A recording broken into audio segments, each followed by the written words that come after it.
what's going on? It's Matt from Icarryusa, and today we have a really special day for you. We are reviewing the Canik Mete MC9 Prime, and when I talk about micro guns, they have really made it micro. I mean, really micro. Look at this thing. Look at my finger. Look how big that gun is. Crazy.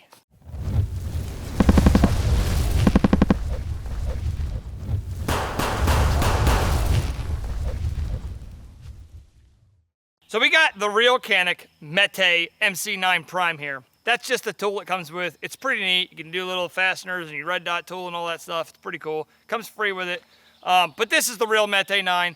I would say this is a, first off, the gun overall, the construction of it is great. I was never a big Canik fan. They're made overseas. I like kind of guns that are made in the US, stuff like that. They have better quality control. But this gun I just recently found out is made in Florida. So they found a way, opened a facility here, and this is the first Canik that's made in the US. All right. The overall construction of the gun is phenomenal. I would say to me, this is like a Glock 43X and a SIG Macro had a baby, and this is what came out. All right. The gun is ported on three sides of it, so the top port, left and right port, but they're more angled towards like the 1 o'clock and the 11 o'clock position. So it's going to help with recoil, I believe. I have not shot this gun yet. This is not my gun, but we're just doing it for the review.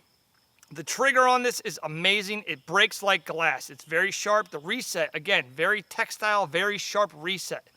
The slide release on this is huge. It's a huge, like, bar-looking system. It's very nice, easy to get your thumb on. Not so much, you don't ride the reset or the slide release at all. The way I grip the gun, I'm on it, but I'm not over top of it, okay? So that's good too. The takedown, it takes down similar to a Glock, but it's, you don't have to slide it all the way off. You just slide it a little bit forward and then pop the slide off. It's pretty neat. The magazine release looks like it is reversible for you lefties out there. And overall, I mean, it's pretty cool. It's got a fire indicator in the rear.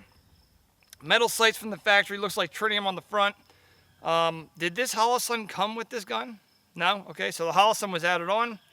I will say the box and everything it comes with is freaking premium. It looks so good. It's neat. And this gun retails at $650. So for $650, it's not a bad little package. It's really cool. The only weird thing I don't like about this gun, and I know it's really stupid, it's something dumb to gripe about, but it says read manual before use. Whatever, or check out a cool YouTube video. All right, so now we're gonna get to the range. We're gonna fire this thing. Again, I have not shot this thing yet, so we're gonna see how it goes, all right?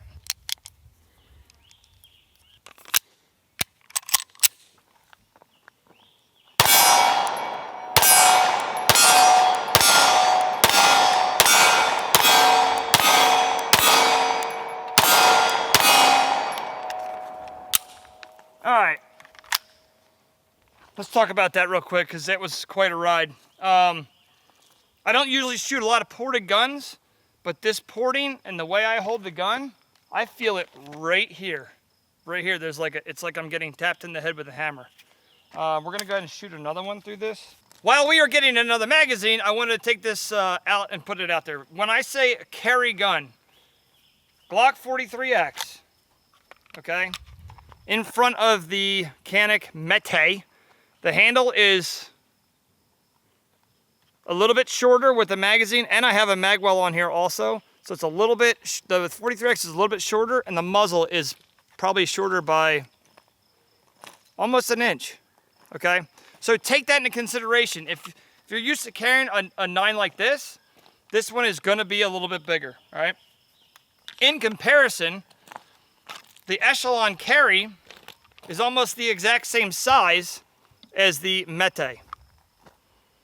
Okay, so take that into consideration. I'd say the Echelon is a little bit fatter than the Mete. That word is so funny to me. All right, so if you can carry the Mete, you can definitely carry the Echelon, and I'd really have to break these down and figure out which gun is more superior, because they're right about the same price range. But yeah, they're right there at the same kind of dimensions. All right, so now that we have our new magazine, all right, here we go.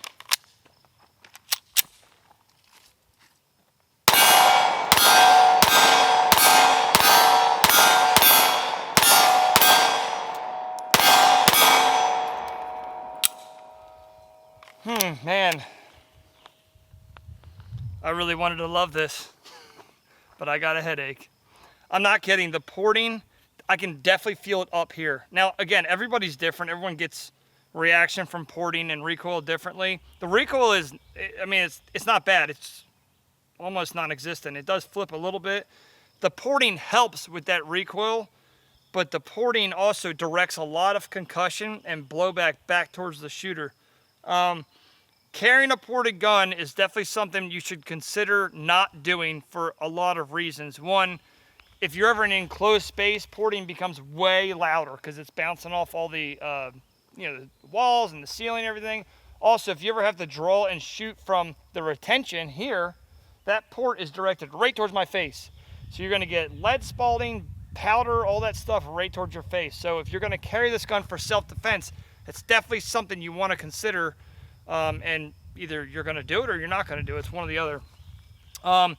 Overall, the trigger is absolutely phenomenal. The ergonomics of the gun is phenomenal. The grip on it is great. I like that a lot.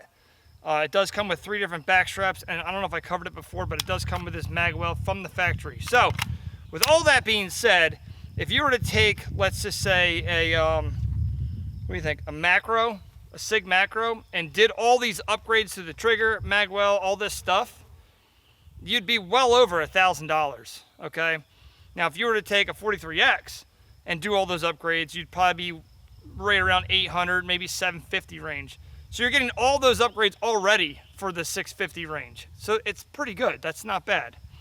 Okay, so just when you're shopping for a new carry gun, or you want to look at this Canik, keep in mind the porting you can definitely feel that.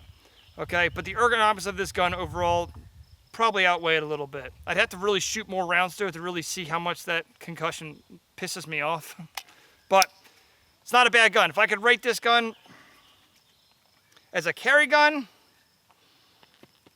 7 out of 10. As a gun in general, I mean, they did pretty good. This is probably 8 or 9 out of 10 as just like a range gun.